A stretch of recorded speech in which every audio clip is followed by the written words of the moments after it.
The pro-democracy movement in Hong Kong got a boost earlier this week. On Sunday, following weeks of anti-government protests, Democratic parties won 17 out of 18 districts in local elections. Hong Kong leader Carrie Lam says she acknowledges the discontent with her administration, but she offered no concessions to protesters. Earlier today, I spoke with Emily Lau. She was a member of the Hong Kong Legislative Council for more than 2 decades. And in this decade, she served as chairman of the Democratic Party. She's now the chair of the party's Foreign Affairs Committee and joined us from Toronto. Hi, Ms. Lau. Nice to see you. Hi. Good to see you, too. Thank you so much for joining us. Last week, Ms. Lau, China's new ambassador to this country, spoke to reporters, and he warned the Canadian government not to follow Congress's lead and try and sanction officials in China and Hong Kong. What did you think of that warning? Well, I think it's quite ridiculous. In fact, it's preposterous. It's very insulting to the Canadian government and to the Canadian people. I mean, who are you? Why should you deliver such a warning to the Canadians? I don't think you people should accept it. This is crazy. So what has your government said, actually, since then? Not much. That's terrible. That's why I've been to Halifax. I'm now in Toronto.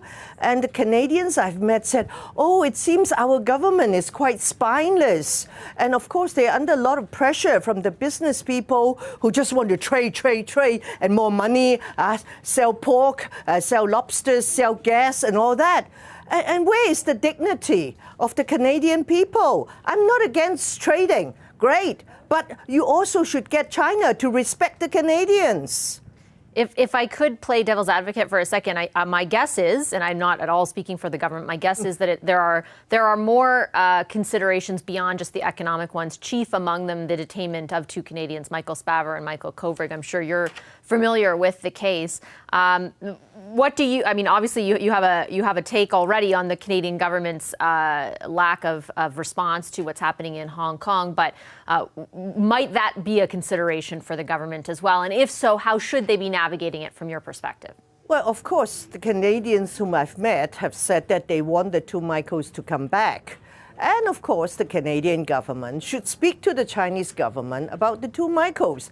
And then they want to buy your pork, they want to buy your lobsters, they want to buy your natural gas. So you say, okay, well, let's make a deal, as Donald Trump would say, get them back. And don't just cave in. You see, I don't want to see whether it's government or business people who are so craven, who are just so money mad. If you're like that, the Chinese won't respect you, and they would just try to get away with murder. I think you have your legitimate concerns. You communicate to them, and you tell China, you are now the 2nd biggest economy in the world. You want to be a responsible and respected member of the international community. So please adopt our code of behavior and behave in a responsible way. And let's trade, let's do other things. And if you have legitimate demands about your citizens being locked up in China, you tell them and try to resolve it. And not by just saying nothing. You know, if you are so craven and you are so scared, people won't respect you, especially the Chinese or even other governments. They only respect people who will stand up and speak for what their people believe in. Do you think, Ms. Lau, though, that will be the reaction of China? Do you think that they will respond favorably to that? And I ask only because, look at how they responded to the fact that we followed the extradition order and arrested Meng Wanzhou. They right away, that's when they turned around and arbitrarily detained the 2 Canadians. Do you think the Chinese would respond favorably if the Canadian government acted in the way you describe? I think the Chinese government will respect people who have the courage and the conviction. I cannot tell you how they're going to behave. I can't even tell you whether they're going to send the People's Liberation Army into Hong Kong's streets to quell the protests. We have to be prepared for the worst. But as a nation, as a government, we have to have dignity. We have to have the courage to defend our principles and our people. We cannot just say, oh, I am very scared, I am worried, and you just do what you want to us. That's no way to behave. I don't think that's what the Canadian people want. Some business people may want that. Oh, and I'm not against them trading, but come on, speak out for your people. And of course, I come here. I hope the Canadian government and parliament will speak out for Hong Kong too. But if they're so scared, then I guess they will not speak out for us. But countries all over the world, governments, they respect government which have the courage to stand up and speak with dignity. Can I ask for your take now on the situation in Hong Kong, particularly what happened in the elections over the weekend? 90% pan-democracy candidates won 90% of 452 district council seats. What does that tell you, and what's your assessment of where things stand there right now? Well, of course, many pro-democracy candidates won the election, and so the people have spoken in a very calm and orderly manner via the ballot box, like your people did not too long ago in your general election.